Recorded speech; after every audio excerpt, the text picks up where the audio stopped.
민중의 소리 이완배 기자 함께하겠습니다. 이완배 기자님.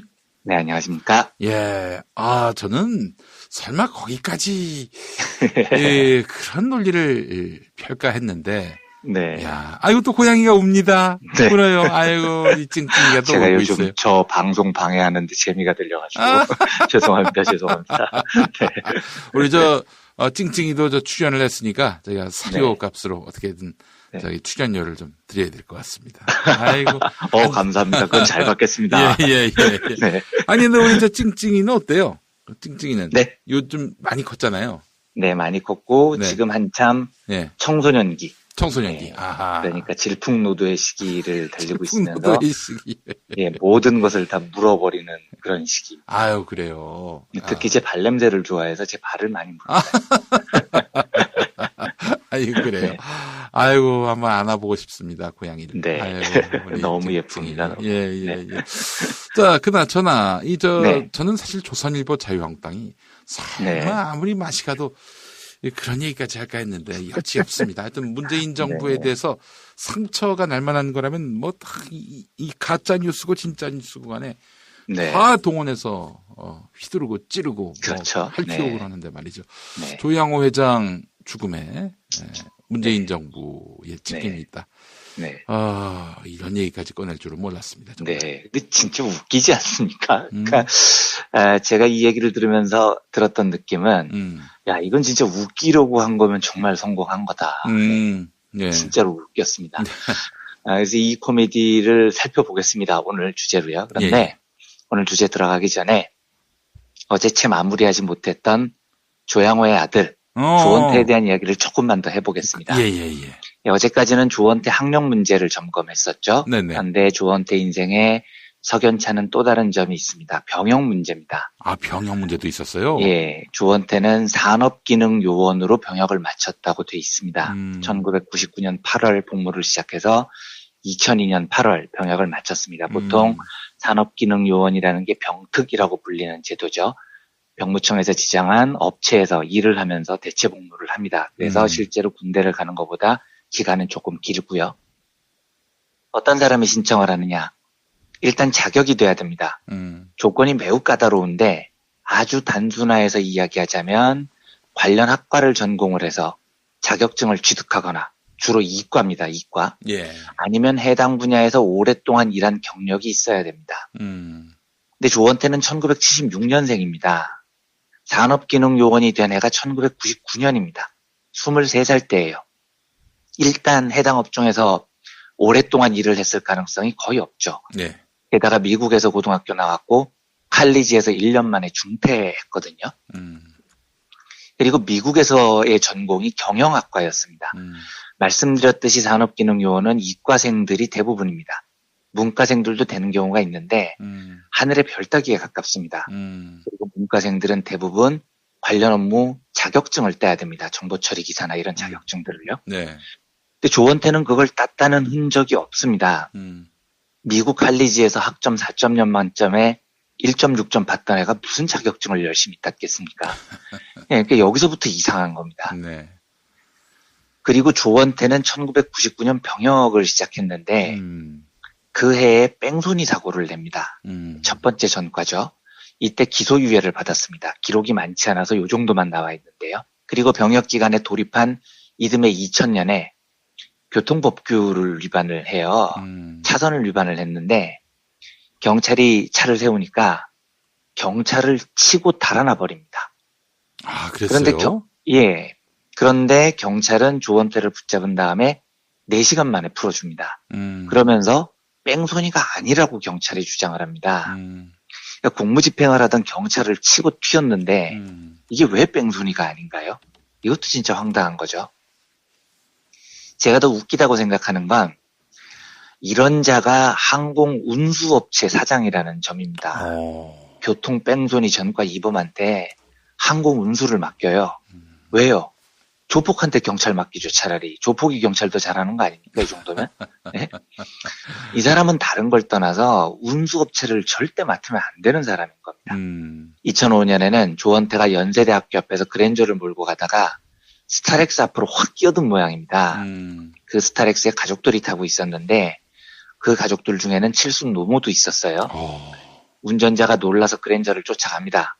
근데 조원태는 쌩 까고 계속 도망을 가죠. 그러다가 이화여대 후문 앞에서 차량 정체 때문에 멈췄습니다. 운전 시비가 붙은 겁니다. 상대 운전자가 나와서 창문 두드리면서 내리라고 하니까 조원태는 안 내리고 차 안에서 욕설을 막 퍼부었다는 거예요. 그래서 운전자가 112에 신고를 합니다. 경찰이 나타나니까 조원태가 차에서 나와요. 이때 상대 운전자의 어머니 77살이셨습니다. 손주를 아는 상태로 무슨 운전을 그렇게 하느냐고 나무랐어요. 그랬더니 조원태가 그 칠순 너머를 확 밀쳐버립니다. 그래서 이분이 손주를 아는 채 도로 한가운데로 넘어졌습니다. 머리를 부딪혀서 인근 병원으로 후송됐고요. 이분이 5일 동안 입원했습니다. 이걸 눈앞에서 본 아들이 당연히 열이 받죠. 그래서 조원태와 몸싸움을 벌입니다. 이 바람에 두 사람이 다 입건이 됩니다. 조원태는 벌금 100만 원 약식 기소, 상대는 기소유예 처분을 받습니다. 그런데 이 사건 뒤에 사건 수습할 때 조원태가 코빼기도 안 보였다는 겁니다. 대신 대한항공 총무부 직원들이 계속 상대 운전자를 만났다는 거예요. 아, 그래요? 아니 그 개인의 그 문제를 그러니까요. 회사 조직이 그 동원돼서 수습했다. 저 배임 아닙니까? 그렇죠. 배임이죠, 배임. 예. 그 상대 운전자가 열받아서 고소를 했는데 지금 말씀해 주셨듯이 공사 구분이 안 되는 겁니다. 폭행은 지가 해놓고 사고 수습을 왜 총무팀이 하냐고요. 총무팀인 지 비서도 아닌데요. 비서도 그러면 안 되죠. 비서는 사적인 일을 도와주는 사람이 아니니까요. 그러니까 예. 지금 말씀해 주신 배임인 겁니다. 2012년에요. 인하대 운영이 너무 불투명해서 시민단체가 운영 내용을 공개하라는 시위를 인하대 앞에서 벌입니다.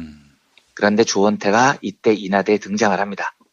시민단체 관계자들이 조원태를 알아보고 조원태가 왔다.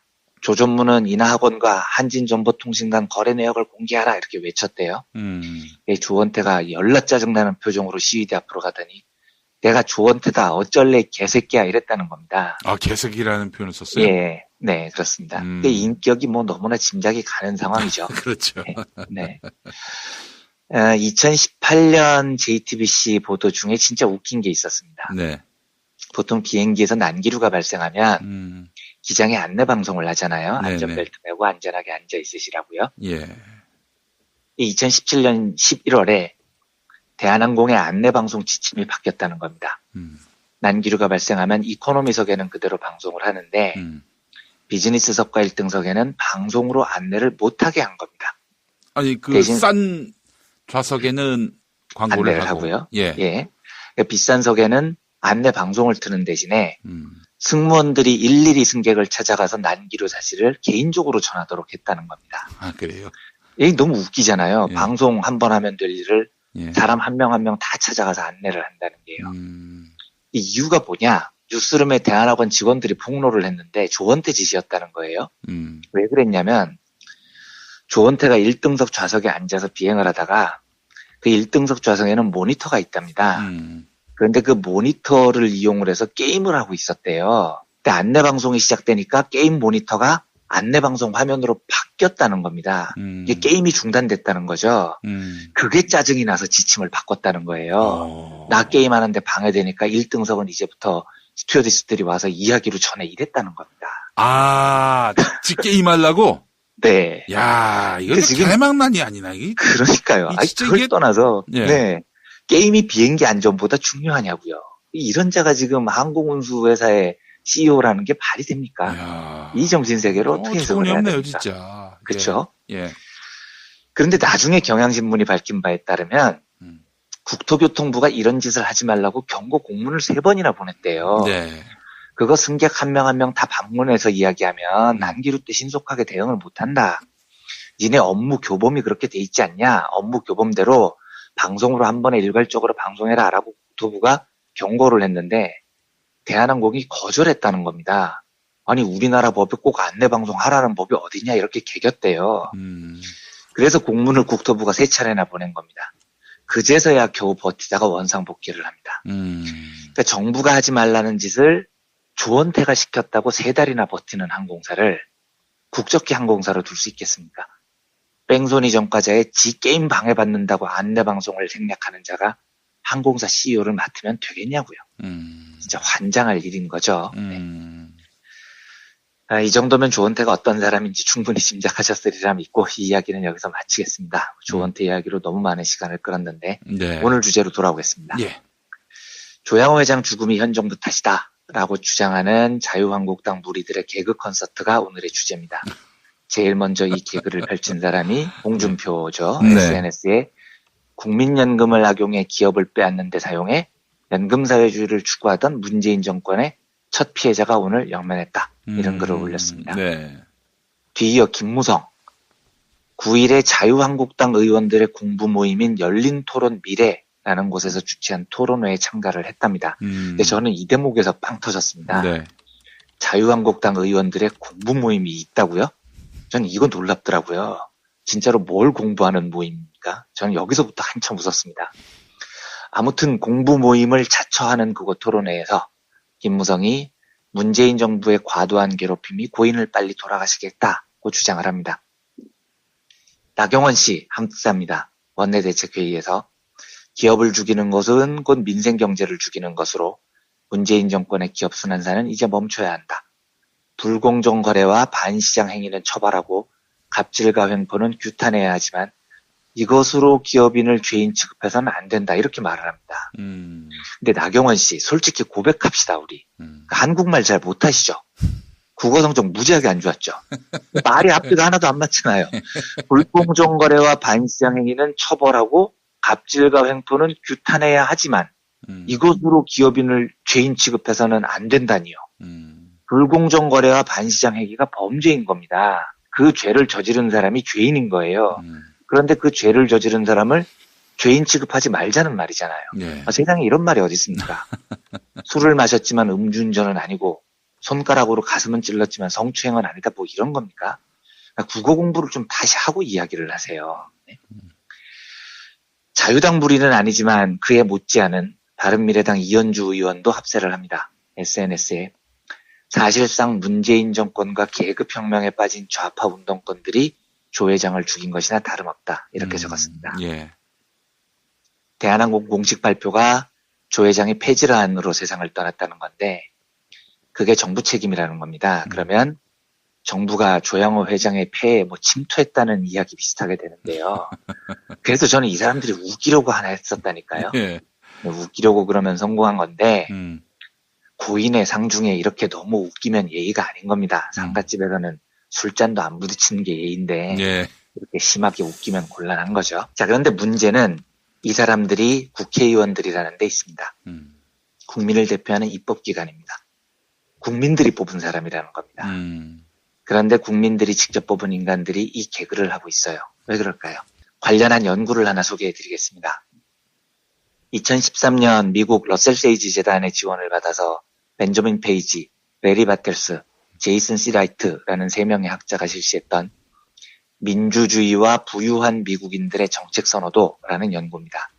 이 연구는 미국 상위 1%에 해당하는 고액 자산가들 수백 명을 심층 면접을 한 겁니다. 우리로 치면 재벌 일가와 심층 인터뷰를 한 거죠. 인터뷰 결과를 소개해드리겠습니다. 첫째, 부자들의 정치 참여율이 놀라울 정도로 높습니다. 면접 대상 부자들 중에서 대통령 선거에 투표한 투표율이 무려 99%나 됩니다. 일반 국민들 투표율의 2배입니다. 이게 결정적 차이입니다. 여러분, 부자들은요, 정치 참여율이 무지하게 높습니다. 그게 자신들의 이해관계에 직격탄이 되기 때문입니다. 하지만 우리 가난한 민중들은 먹고 살기 바쁘다는 이유로 정치 참여율이 부자들에 비해 한참 낮죠. 이게 부자들은 네. 권력자가 누가 되느냐에 따라서 굉장히 자신의 이익이 민감하게 그렇죠. 반영되기 네. 때문에 열심히 투표하는 거고. 그렇습니다. 그러니까 이제 가난한 사람들은 뭐 권력자가 누가 되건 간에 하여간 뭐 달라지는 게 없으니까. 그렇죠. 수십 년 동안. 그러니까 네. 뭐 굳이 그렇게 투표를 해야 되나. 관심 안 가는 거죠. 예, 투표의 네. 필요성을 많이 못 느끼는 것이고. 그래서 그렇죠. 부자 기득권 세력은 뭐 네. 권력자가 바뀌든 안 바뀌든 뭐 달라지는 건 없어. 이런 것들을 자꾸 이렇게 주입시키려고 하는 거고요. 그렇습니다. 네. 그렇기 때문에 정치 무관심 그리고 우민화 정책 이런 게 펼쳐지는 거죠. 지들은 투표를 99%나 하면서요. 이러다 보니 김무성, 나경원, 이원주 같은 자들이 국회의원이 되는 겁니다. 심각한 문제인 거죠. 예. 둘째, 부자들 중에 정치에 관심이 많다고 답한 사람 비율도 무려 84%나 됩니다. 그리고 부자들 중 무려 68%가 정치인들에게 기부금을 냅니다. 미국에서 정치인들에게 기부금을 내는 일반 국민들의 비중은 14%밖에 안 돼요. 이 말은 부자들이 압도적으로 높은 비율로 정치인들에게 돈을 쏟아붓고 있다는 겁니다. 셋째, 여기서 중요해집니다. 정치인들을 만날 기회입니다. 부자들은 인터뷰 직전 6개월 동안 무려 미국의 상원 의원을 만난 적이 있다고 답한 사람의 비율이 40%나 됩니다. 하원 의원을 6개월 동안 만난 사람도 37%, 규제정책 관련 공직자와 만난 이들도 21%나 됩니다. 14%는 행정부 관료를 만난 경험이 있고 12%는 6개월 동안 백악관 관료를 만났습니다. 조사 직전 6개월 동안 그렇다는 얘기입니다. 예. 이 정도면 한 2년쯤 지나면 이 사람들 상원, 하원, 국회의원 최소한 2-3번씩 다 만났다는 겁니다. 그런데 일반인들은요. 6개월이 아니라 무려 4년 동안 통계를 내봐도 상원 의원이건 하원 의원이건 만나본 사람들이 20%밖에 안 됩니다. 이 엄청난 접촉 기회의 차이는 하늘과 땅의 차이인 겁니다. 그래서 과거에 미국 잡지 뉴요커라는 곳에서 만평을 냈는데 만화에 한 갑부가 거만한 표정으로 이런 멘트를 날립니다. 야, 내 재산이 얼만 줄 알아? 나는 비행기도 한 대 있고 요트도 2척 있고 집은 4채나 있고 정치인은 5명을 거느리고 있어. 이렇게 이야기를 합니다. 예. 예, 부자들이 민주주의라는 제도에 심각하게 침투를 해서 돈과 권력으로 사실상 정치인들을 거느리고 있다는 뜻입니다. 그러면 이 연구를 한국에 적용을 해보죠. 아까 그 미국의 1%, 한국의 재벌들입니다. 재벌들이 최근 6개월 동안 국회의원 몇 명을 만났을까요? 장담하는데 엄청 만났을 겁니다. 우리나라 재벌들도 자기들끼리 만나면 뉴요커 만평처럼 국회의원 누구 있잖아? 걔 내가 거느리는 애들이야. 이러고 있을 거라고요. 그리고 만나서 뭔 이야기를 했겠습니까? 당연히 자기한테 가장 필요한 것을 주문했을 겁니다. 뭘까요? 요즘 같은 분위기에서 재벌들이 제일 필요로 하는 건 자기들이 지었던 죄를 민주정부가 묻지 말게 해달라는 거였을 겁니다. 그리고 안전한 경영권 확보해달라고 요청했겠죠. 이게 걔들의 제일 큰 과제거든요. 그래서 김무성 의원이 자유한국당 공부 모임 거기서 했다는 말이 국민연금의 스튜어드십 코드를 엄청 씹습니다. 근데 왜 그렇게 열을 올릴까요? 제 짐작입니다만 분명히 최근 몇 개월 동안 재벌들이 김무성을 무지하게 만나서 의원님이 우리를 살려주셔야죠. 이런 부탁을 했을 것이라고 저는 거의 확신합니다. 그러니까 선진국 다 하는 스튜어드십 코드에 대해서 연금 사회주의를 들먹이면서 목숨을 걸고 반대를 합니다. 왜 쟤들이 조양호 회장을 현 정부가 죽였다고 주장을 할까요? 누가 봐도 코미디인데요. 재벌들 만나서 내내 들은 이야기가 그거였을 겁니다. 정부가 스튜어드십 코드 한다고 우리 경영권을 위협해요. 의원님 이거 막아주셔야죠. 정부를 공격해 주세요. 그래서 우리에 대한 단죄를 멈춰주세요. 이러지 않았겠습니까? 예. 그리고 재벌은 자유당 무리들의 최대 스폰서입니다. 그걸 어떻게 거절하겠습니까? 그러니까 폐질환으로 세상을 떠난 사람을 두고 문재인 정부가 조양호 회장을 죽였다. 이런 개그 콘서트를 벌이고 있는 겁니다. 미국 브루킹스 연구소라는 곳의 기획연구실장을 맡고 있는 정치학 박사 데럴 웨스트라는 사람은 부자들은 왜 민주주의를 사랑하는가라는 제목의 책을 씁니다. 이 책의 요지는 부자들이 아까 말씀드린 대로 민주주의를 습격한 지 오래라는 겁니다. 그리고 이미 민주주의는 부자들 손에 넘어가 버렸다는 겁니다. 저는 민주주의가 매우 뛰어난 정치제도라고 믿지만 지금처럼 빈부격차가 커지고 재벌들의 힘이 강해지고 만약에 시민들이 이걸 제어하지 않으면 민주주의라는 제도도 안전하지 않은 겁니다. 예. 아까 연구 결과에서 소개해드렸듯이 부자들은 돈의 압도적인 힘으로 정치인들을 훨씬 더 많이 만나고 훨씬 더 많이 스폰서합니다. 그렇게 해서 민주주의를 좌우하고 있습니다. 자유당 무리들의 이번 헛소리를 보고 저는 한국 재벌들이 민주주의를 어디까지 갉아먹고 있는지 좀 공포스럽더라고요.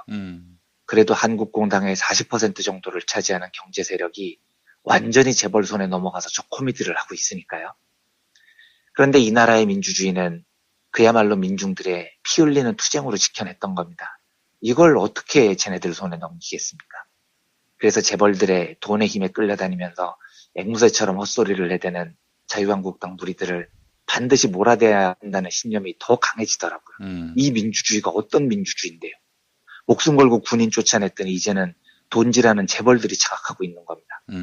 그래서 부디 다음 총선, 그 다음 대선에서 재벌들의 수완 노릇을 하는 민주주의의 파괴자 그룹을 단호하게 민중들의 민주주의로 몰아내야 되겠다는 생각을 하게 됐습니다. 조원태 이야기하느라 오늘 좀 길어졌는데 이 정도로 오늘 브리핑을 마치도록 하겠습니다. 그 사실은 네. 송요훈 MBC 기자가 했던 글이 또 생각이 납니다. 어제도 제가 뉴스 브리핑 시간에 말씀을 드렸는데 조양호 회장 사망의 원인 제공자가 문재인 정부라면 조선일보 방시 집안의 며느리이고 코리아나 호텔 사장이 그거는 너무 직접적인 그분의 죽음은 어떻게 이건 직접살인이라서 비판의 대상이 아닌 건가요? 간접살인은 비판하고 직접살인은 아주 적절한 비유네요, 정말로요. 그렇습니다. 결국 조선일보의 비판은 조선일보에 대한 부메랑으로 돌아오게 돼 있습니다. 네, 그렇습니다. 그리고 자유당 무리들의 주장도 지들 쪽에 적용을 해보면 할 말이 없는 건데요. 그렇죠? 이 코미디를 지금 벌이고 있습니다. 알겠습니다. 자, 오늘도 함께해 주신 이완배 기자님 말씀 잘 들었습니다. 네, 내일 뵙겠습니다.